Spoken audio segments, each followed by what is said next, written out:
C'est Noël, la période des cadeaux, des repas de famille, des sapins, mais aussi des films. Beaucoup de films. Entre novembre et janvier, la période des films de Noël bat son plein. On en produit toujours plus. En 10 ans, le nombre de films avec Noël dans le titre a été multiplié par 10. Et ça marche. En 2018, la chaîne américaine Hallmark a produit pas moins de 34 films de Noël. De quoi réunir 85 millions de téléspectateurs et engranger 390 millions de revenus publicitaires.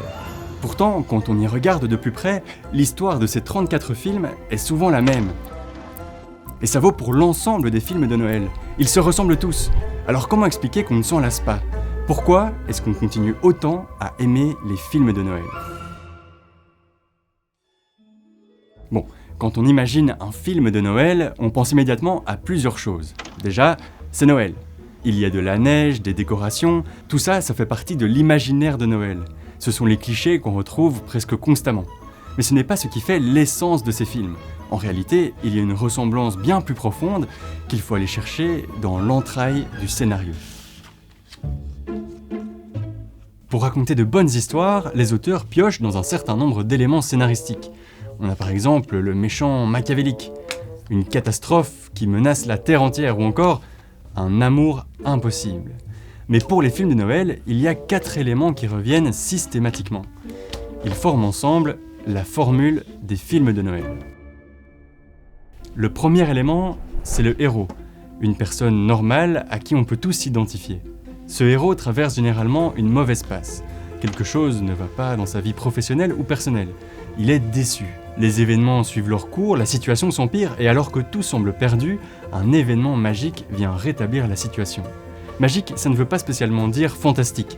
C'est surtout un événement qui ne fait pas forcément sens, qui n'est pas vraiment logique, mais qui permet à la situation de miraculeusement se rétablir et à l'histoire de bien se terminer. On nous rappelle que nos tracas du quotidien sont finalement très accessoires et que ce qui compte vraiment, c'est d'avoir un foyer et des gens qu'on aime. Cette formule est utilisée dans des centaines de films. Faites le test pour vous-même, vous verrez qu'ils reviennent presque systématiquement. Ce qu'il faut savoir, c'est que cette formule existait bien avant l'invention du cinéma. On la retrouve pour la première fois en 1843 dans ce livre écrit par l'anglais Charles Dickens. Christmas Carol, c'est vraiment la base de la formule de Noël. Elle, c'est Marion Allais.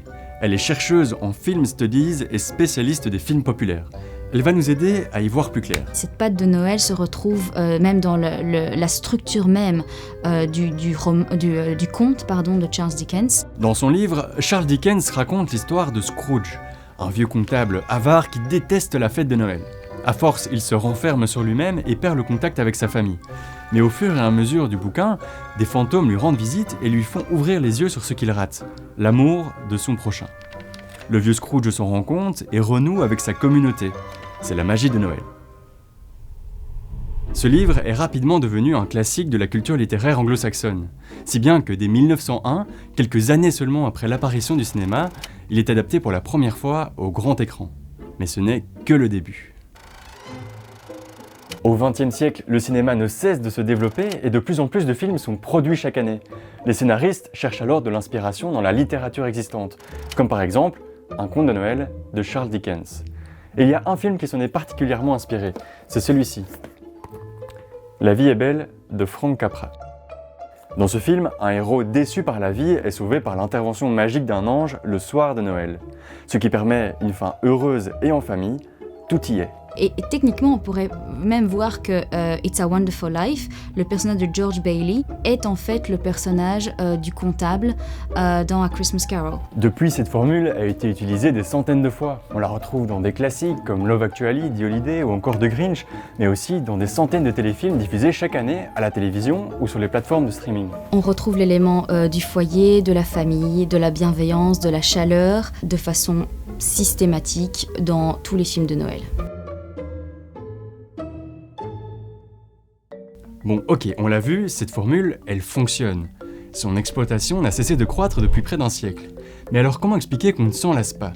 Pourquoi est-ce qu'on peut continuer à l'utiliser ? C'est une réalité altérée qui est bien plus jolie, bien plus glamour, bien plus agréable en fait que ce que nous donne à vivre la vraie vie. Cette sensation très agréable est assurée par la structure du film. Quels que soient les obstacles, on sait que tout finira bien. Et ce qui rend la formule inépuisable, c'est qu'elle s'adapte à toutes les époques, avec un héros du quotidien qui fait face à des problèmes très actuels.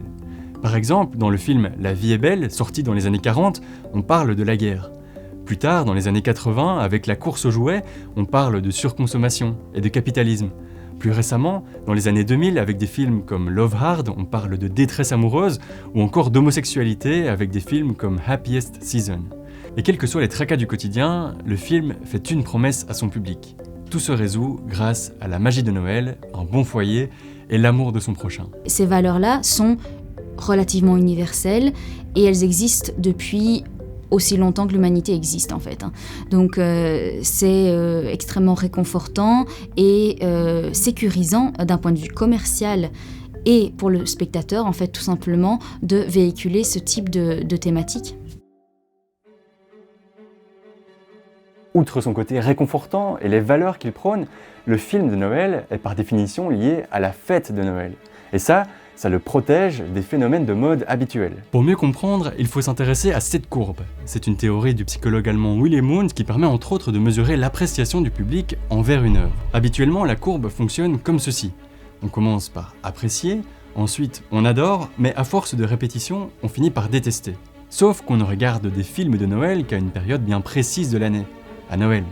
La courbe n'a pas le temps de redescendre et nous, on n'a pas le temps de s'en lasser. Le côté récurrent, cyclique de Noël, c'est quelque chose qui est réconfortant pour les gens parce que ça revient, ça trouve écho dans le principe du film de Noël qui revient lui aussi chaque année. Bon, on va pas se mentir, le film de Noël c'est aussi une énorme machine à cash pour l'industrie du cinéma.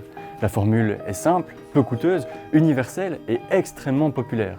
Et l'arrivée de nouveaux acteurs comme les plateformes de streaming ne fait qu'augmenter une offre déjà abondante. Alors Netflix ne dévoile que très rarement ces chiffres, mais je sais que l'un des films de Noël l'année dernière a fait 20 millions de vues la première semaine.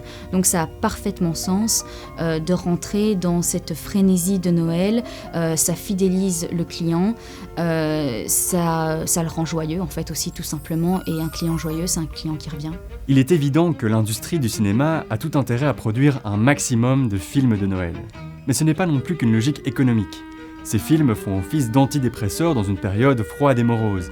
Et aussi cliché que soit la morale finale, ils nous rappellent que nos tracas du quotidien ne sont finalement que très accessoires, et que le plus important, lui, est toujours à portée de main. On retourne dans des valeurs très traditionnelles telles que la famille, le foyer, l'esprit de Noël, le partage. Et si en plus on a un happy end à la fin, c'est toujours un happy end de toute façon, vous avez une formule qui marche. Merci beaucoup d'avoir regardé ce tout nouveau décryptage. Si cette vidéo vous a plu, n'hésitez pas à laisser un pouce bleu et à vous abonner pour ne rater aucun des prochains épisodes. On vous lit aussi en commentaire, donc dites-nous ce que vous en avez pensé. Si vous avez des questions sur des aspects qui n'étaient peut-être pas clairs, on tentera d'y répondre.